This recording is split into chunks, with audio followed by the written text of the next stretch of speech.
Welcome बच्चों, कैसे हैं? मस्त चकाचक।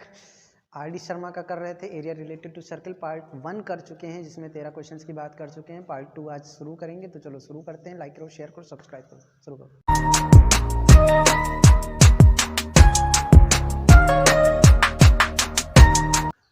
चलो पार्ट 2 में बात करते हैं। क्वेश्चन नंबर 14 पढ़ो जरा ऊपर।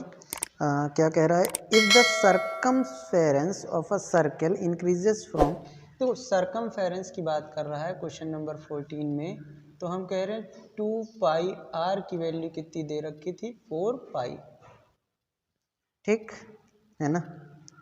समझ में आ रही बात? तो 4 से 8 पाई हो जाता है। ठीक है, पहले कितना रहता है सर्कमफेरेंस? इतना। फिर सर्कमफेरेंस कितना हो जाता है? 8 पाई।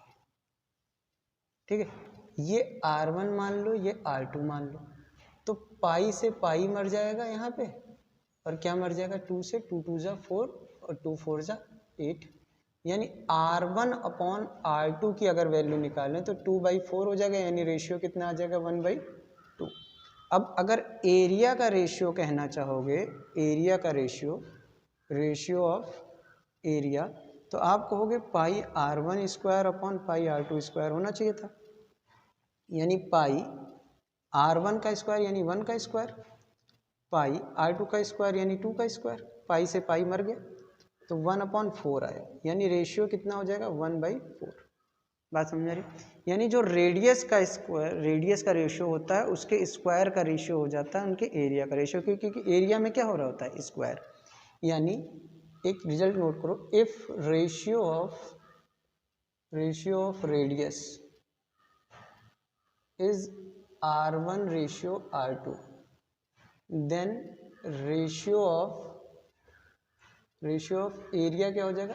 R1 square ratio R2 square. और पेरीमीटर की अगर बात करें, पेरीमीटर रेशियो यानी सर्कमफेरेंस का जो रेशियो है वो कैसे कहोगे? 2 पाई R1 रेशियो 2 पाई R2 का रेशियो होगा।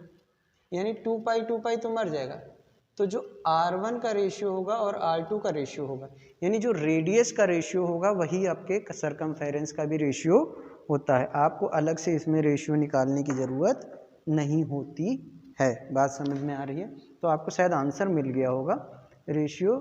ठीक है, अच्छा कह रहा है देन इट्स एरिया इज। ठीक है, अच्छा एरिया, पहले एरिया कितना था? 1। अब एरिया कितना है? देखो इसी से पता चल जाता। ओल्ड एरिया कितना है? 1। न्यू एरिया कितना है? 4 गुना है। पहले का कितना गुना हो गया? 4 गुना। अगर रेशियो की बात करें तब भी तो क्वाड्रापेड, पता नहीं क्या क्या लिखते रहते हैं, क्वाड्रुप्लेड। ठीक है, ये ऑप्शन होगा डी, 4 गुना। हिंदी में क्या कहते हैं? 4 गुना। और इंग्लिश में क्या कहते हैं? 4 टाइम्स। ठीक है, तो एरिया कितने गुना बढ़ जाएगा?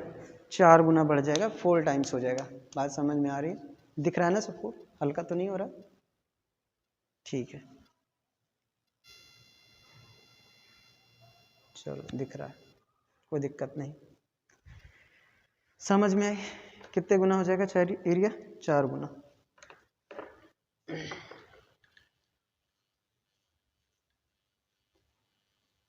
समझ में आया कि नहीं?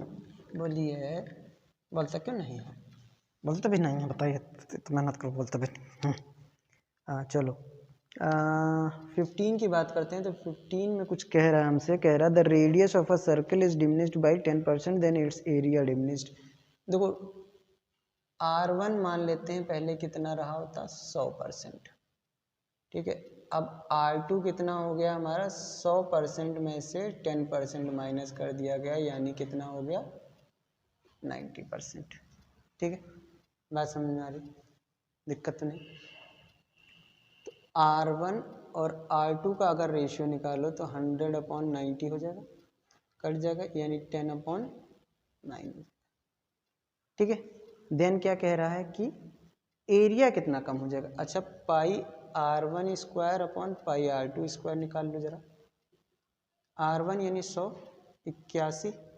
ठीक है, बात समझ में आ रही? अब पहला एरिया और दूसरे एरिया के बीच डिफरेंस कितना? 100 - 81, यानी कितना बचेगा? 19। कितना कम हो गया? 19। कितने में से कम हो गया? 100 में से। तो परसेंटेज करोगे तो 100 से इंटू करोगे तो कितना आ जाएगा? 19%। सीधे सीधे बात समझ में आ रही? ये कितना है? ये न्यू एरिया है। ये कौन सा एरिया है? ओल्ड। पहले कितना था? 100। अब कितना है? 81। तो आपको अगर परसेंटेज निकालना है तो परसेंटेज कैसे निकालते हो? परसेंटेज कैसे निकालोगे? देखो यहाँ पे क्या लिखोगे? रिडक्शन, ठीक है, ओरिजिनल इंटू 100। रिडक्शन में कितना हुआ? 19 घट गया।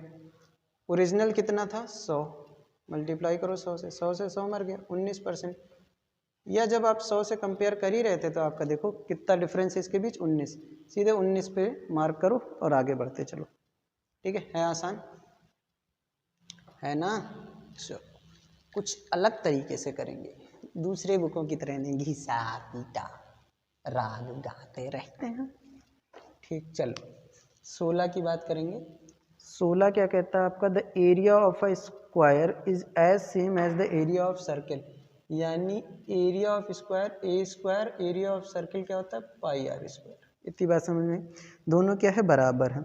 Then the ratio of their perimeter in terms of pi, in terms of pi. लगा दी ना?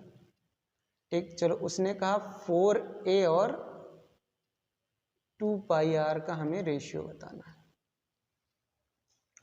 बात समझ में आ रही है? कोई दिक्कत तो नहीं है ना? चलो तो 4a, 4 इंटू ए की वैल्यू क्या हो जाएगी? रूट आर स्क्वायर पाई, नीचे क्या आ जाएगा? 2 पाई आर। ठीक, बात समझ में आ गई? इतनी दिक्कत तो नहीं। यहाँ से क्या निकाला है? ए की वैल्यू निकाली है रूट में पाई आर स्क्वायर। ठीक है, तो 2 2 जा 4, यानी 2 ऊपर चला गया, आर तो बाहर आ जाएगा, रूट में पाई रखो या आर स्क्वायर ऐसे निकल आएगा, आर निकल आएगा, यहाँ पाई हो जाएगा पाई आर स्क्वायर, ये मर गया। ठीक, अगर ऐसे रेशनलाइज करोगे, ठीक, काटोगे ऊपर तो 2/रूट पाई आना चाहिए, लेकिन ऐसा आंसर दिखेगा नहीं कहीं। ठीक, चलो 2 पाई यानी कितना आ गया? 2 पाई। ठीक, कैसे सॉल्व किया है फिर से बताते हैं आपको। यहाँ से ए की वैल्यू निकाल ली, ये सरकमफेरेंस है, सॉरी ये पेरीमीटर है, पेरीमीटर, और ये सरकमफेरेंस, इसका रेशियो चाहिए था, रख लिया, 2 से 2 मार दिया, ए की वैल्यू निकाल ली, रख दी, उसकी वैल्यू निकाली, ए की जगह हमने क्या रख दिया? ये वैल्यू, और काट लिया, पाई से पाई कट गया। ये वाला हमने जरा सा क्या किया है? जुगाड़ लगाया है, 2 इंटू रूट पाई। ठीक है, अब सिर्फ पाई था तो पाई को root pi into root pi लिख सकते थे, एक पाई से पाई मर गया, रूट पाई से कैसे लिख सकते थे? अब देखो जैसे 2 को क्या लिख सकते हो? Root 2 into root 2। उसी तरीके से कोई अगर वैल्यू पाई है तो उसको भी क्या लिख सकते हो? Root pi into root pi. बात समझ में आ गई? चलो आ गया रेशियो। चलो आगे बढ़े, 16 हो गया, 17 की बात करते हैं। 17 क्या कह रहा है? 17 की बात करते हैं। 17 हमसे कहता है 17 the area of largest triangle that can be inscribed in a semi circle of radius r. ये क्वेश्चन हम कर चुके हैं। The area of largest triangle that can be, कौन सा क्वेश्चन था? Question number 11। क्या है? ऐसे बनाया था, ऐसे बनाया था पार्ट 1 में, ठीक है, इसको ऐसे मिलाया था, ऐसे मिलाया था, यहाँ से कहा था कि ये परपेंडिकुलर यहीं पे होगा, ये बराबर ये बराबर ये बराबर, पाइथागोरस से ये आर, तो हाफ इंटू बेस यानी 2r, और हाइट r, तो r से r मर गया था, आर स्क्वायर आंसर आया था। ठीक है, क्वेश्चन नंबर 11 जैसे ही है, आर स्क्वायर, इसको याद कर लो, कोई दिक्कत नहीं है। चलो आर स्क्वायर। 18 की बात करते हैं। ठीक है, 18 क्या कह रहा है? The ratio of area of circle and equilateral triangle whose diameter and sides are. The ratio of area of triangle यानी पाई आर स्क्वायर अपॉन, ठीक है, इक्विलेटरल ट्राइंगल का क्या है? The ratio of area of circle and equilateral triangle यानी root 3/4 ए square कितना दे रखा है हमें? क्या करना है? फिर से पढ़ता हूँ। The ratio of the area of triangle and whose diameter and sides are respectively equal. whose diameter and a side are respectively। ठीक है, ये रेशियो हमको बताना है जिसका डायमीटर यानी 2r किसके बराबर है, डी किसके बराबर है, अ साइड ए के बराबर। ठीक, 2r होगा ना यहाँ r। चलो कोई दिक्कत नहीं, यहाँ रखो पाई r² अपॉन √3। 4 कहाँ चला जाएगा ऊपर, ए की जगह क्या रखो 2r का होल स्क्वायर, यानी ये क्या हो जाएगा पाई r² into 4 √3 into 4 into r square. r² से r² मर गया, 4 से 4 मर गया, आपके पास क्या बचा पाई अपॉन √3। तो रेशियो क्या हो जाएगा पाई रेशियो √3, पाई रेशियो √3। ऑप्शन नंबर बी आसान है। क्या कह रहा था फिर से समझो, उसने कहा जो डायमीटर है, देखो कंफ्यूज करता है शुरू में, उसे लगा ये दिया है, उसने कहा कि एरिया ऑफ सर्कल और एरिया ऑफ इक्विलेटरल ट्रायंगल का जो रेशियो है वो निकालना है जब डायमीटर किसके बराबर है, साइड ऑफ द ट्रायंगल के बराबर, साइड ऑफ द ट्रायंगल के बराबर। चलो 18 हो गया, 19 की बात करते हैं। 19 कह रहा है if the sum of the area of two circles with radii this and this is equal to the area of circle. वो कह रहा है कि 19 में कह रहा है कि पाई r1 का स्क्वायर पाई r2 का स्क्वायर जो है ये किसके बराबर है, पाई r के स्क्वायर के बराबर है। तो यहाँ से पाई अगर निकाल लें तो r1 का स्क्वायर प्लस r2 का square equal to pi r का स्क्वायर हो जाएगा, तो ये मर जाएगा। तो r1 का स्क्वायर प्लस r2 का स्क्वायर किसके बराबर हो, दूसरे वाले r के बराबर। तो इसने कहा था कि r1 का स्क्वायर प्लस r2 का स्क्वायर किसके बराबर होगा, इक्वल टू r², यानी ऑप्शन नंबर बी के बराबर होगा। ये तो करने वाली सीधी सीधी चीज़ है। ठीक है, चलो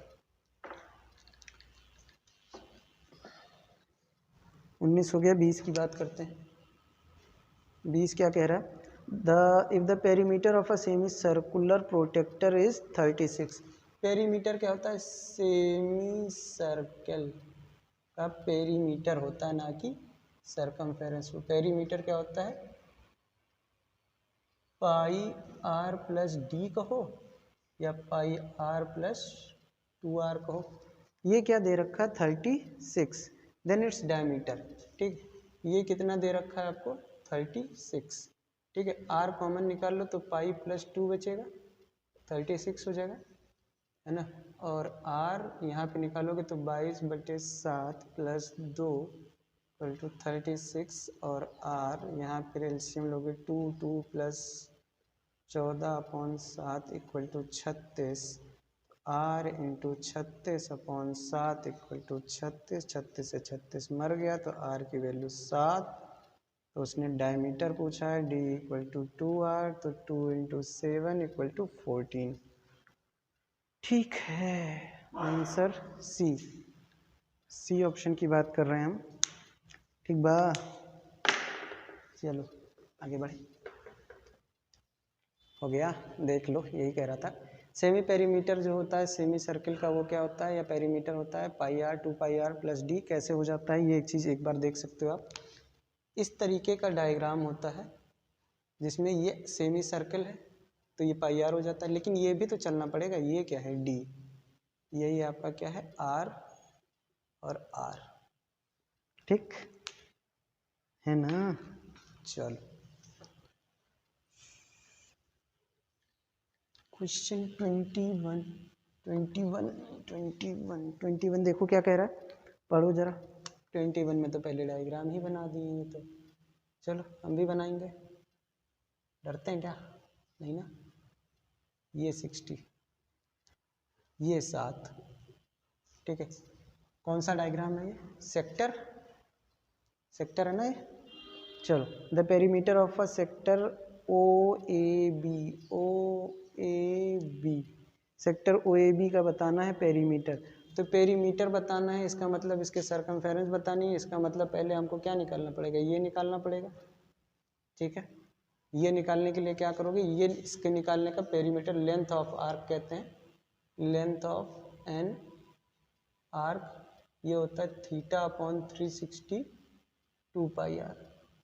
ठीक, तो थीटा कितना 60, 360 2 पाई 22/7, आर की वैल्यू कितनी है 7, 7 से 7 मर गया, 6 36, 2 एकम 2, 2 3 6, यानी आया कितना 22/3। ठीक, बात समझ में आई। अब पेरीमीटर की बात करेंगे तो क्या हो जाएगा, पेरीमीटर ऑफ सेक्टर।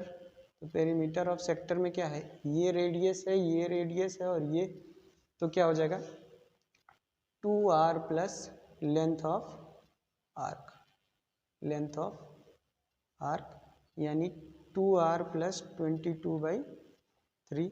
2r मतलब 2 × 7 प्लस 22/3, तो ये कितना हो जाएगा 14 प्लस 22/3। एलसीएम लोगे तो आप क्या होगा 14 3 42 प्लस 22 डिवाइडेड बाई 3, यानी कितना आ जाएगा 42 66, 66/3, यही आंसर है 66, नहीं 4 2 दूनी 4, 64, सॉरी 64, 2 2 4 और 4 2 6, 64/3 सेंटीमीटर। ऑप्शन ए की बात कर रहा है। देखो इसका पेरीमीटर जो होगा लेंथ ऑफ आर्क होगा, यानी θ/360 × 2 पाई आर। ठीक, अगर आप सीधे कहना चाहते हो तो कहोगे θ/360 × 2 पाई आर प्लस 2r, और यहाँ से 2r अगर आप कॉमन निकाल लो तो थीटा पाई θ/360 प्लस 1 हो जाएगा। ये आपका क्या है, इसका सीधा सीधा फॉर्मूला है, सीधा सीधा फॉर्मूला है। सॉल्व करोगे तो ज़्यादा आसान है, सीधे सीधे फॉर्मूले में रख के कोई फ़ायदा नहीं है। चलो ठीक है, आंसर आ गया, आगे बढ़े। 21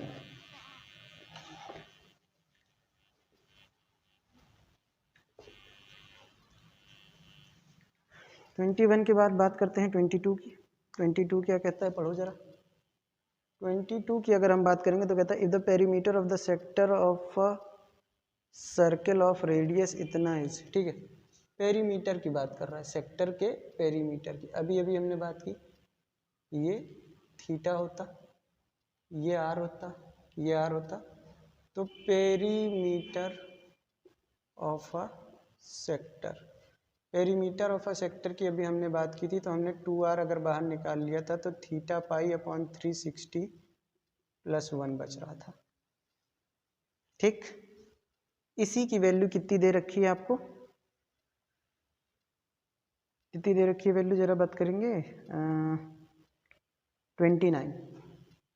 ठीक, आपसे पूछा है एरिया और रेडियस 6.5 दे रखा है, रेडियस कितना दे रखा है 6.5, थीटा दे रखा है if the perimeter of a sector of a circle.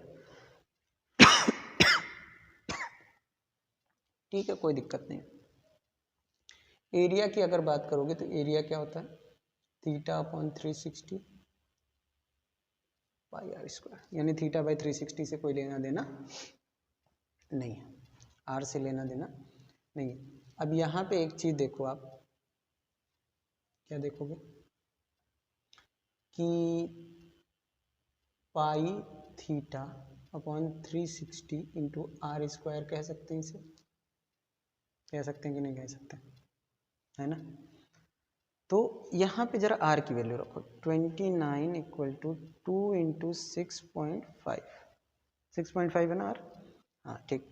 तो यहाँ θ/360 प्लस 1 है, 7 हो जाएगा, 13 हो जाएगा, 29 6 दूनी 12 1 13। ठीक, θ/360 प्लस 1।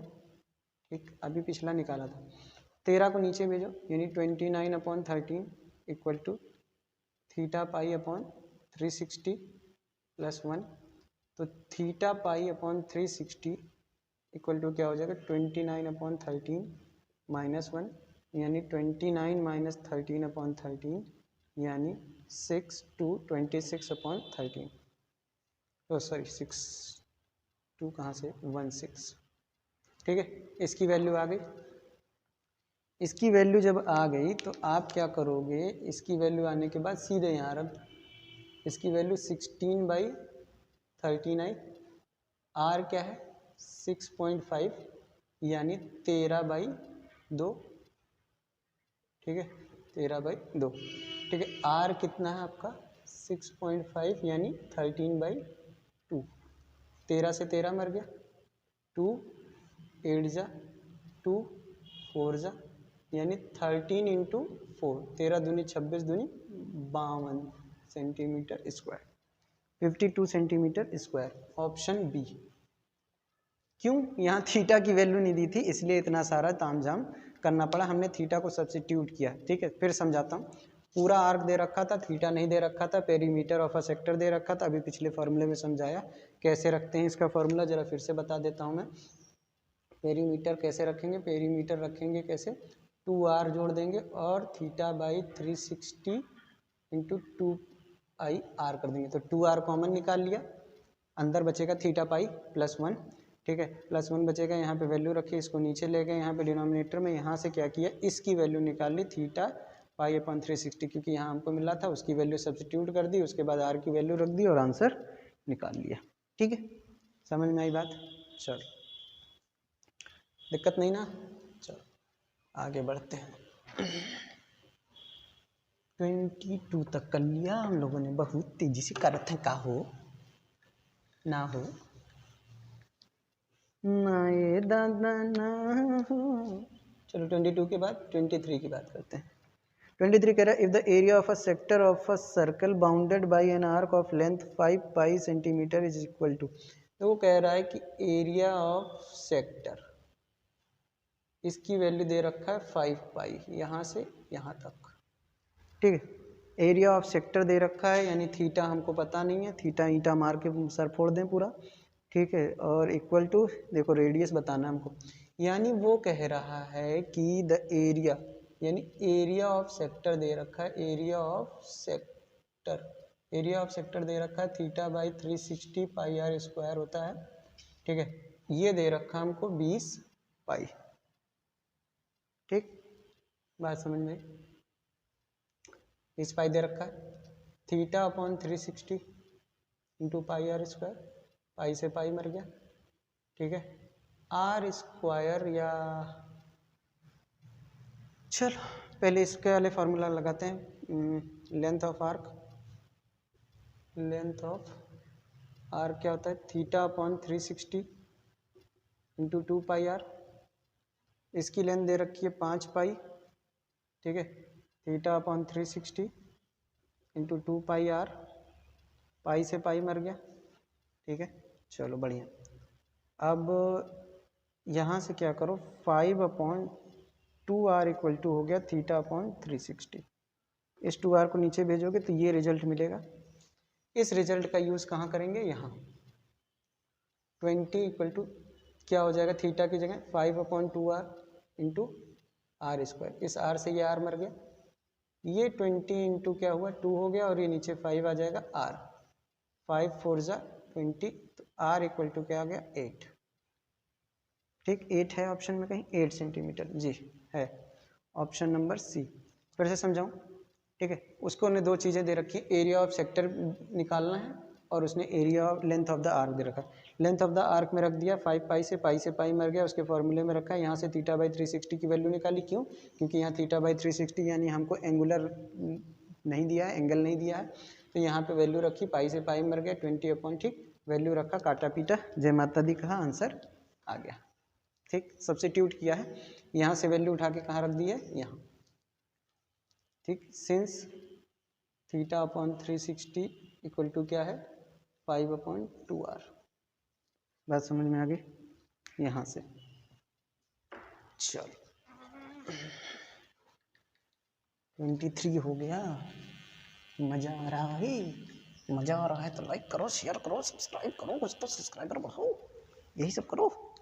चलो 24 की बात कर लेते हैं। 24 क्या कहता है, the area of the circle that can be inscribed in a square of side 10 centimetre, ठीक है, the area of a circle, the area of a circle that can be inscribed in a square, square के अंदर inscribe करना है circle को, यानी इसकी side के बराबर ही इसका क्या होगा डायमीटर, यानी ये 10 है तो डायमीटर भी कितना 10। ठीक है, बात समझ में रही। पाई में वैल्यू निकालनी है तो चलो निकाल लेते हैं। यानी 2r की वैल्यू कितनी 10, तो r की वैल्यू कितनी 5। ठीक है, तो पाई आर स्क्वायर की वैल्यू कितनी हो जाएगी, पाई आर इंटू आर क्या हो जाएगा 5 इंटू 5, यानी 25 पाई सेंटीमीटर स्क्वायर। Option D. ये इतना घटिया पूछने की क्या जरूरत थी, कुछ अच्छा ही पूछ लेते हैं, है ना। हाँ 37 वाला कर चुके हैं क्या। If the difference between the circumference and the radius of the 37, एक ही क्वेश्चन कितने। If the difference between the circumference and the radius of a circle is centimetre, the area of the circle is 154। कुछ भी कराते रहते हैं। चलो 25 कर लो, 25 वैसे कर चुके हैं। जो 25 नंबर है क्वेश्चन, वही क्वेश्चन नंबर 1 भी। एक ही क्वेश्चन कितनी बार करा रहे हैं लोग। The difference between the circumference यानी 2 pi r minus circumference and radius r equal to क्या है 37, यानी आर निकाल लो तो 2 पाई माइनस 1 इक्वल टू कितना आ जाएगा 37। तो आर अगर निकाल लो तो क्या हो जाएगा 2 इंटू 22/7 माइनस 1 इक्वल टू 37। तो ये हो जाएगा आर 44 माइनस 7/7 इक्वल टू 37। तो ये आर इंटू 37/7 इंटू 37 हो जाएगा। 37 से 37 मर गया तो आर की वैल्यू इधर जाके क्या हो जाएगी 7। और मैंने बताया था कि पाई आर स्क्वायर क्या हो जाएगा, सीधे पाई आर स्क्वायर कितना हो जाएगा 154। ठीक, 154 कैसे 22/7 इंटू 7 इंटू 7, 1 से 7 मर गया तो 154 आएगा। ठीक है, अगर रेडियस 7 है तो उसके लिए क्या आ जाता है डायमीटर 154। ठीक है, चलो यहाँ पे क्या होता है आपका पार्ट 2 खत्म हो जाता है। तो लाइक करो, शेयर करो, सब्सक्राइब करो, पढ़ते रहो। पार्ट 3 जल्दी ही आपको मिल जाएगा। पढ़ते रहिए, बढ़ते रहिए। चलो गुड बाय।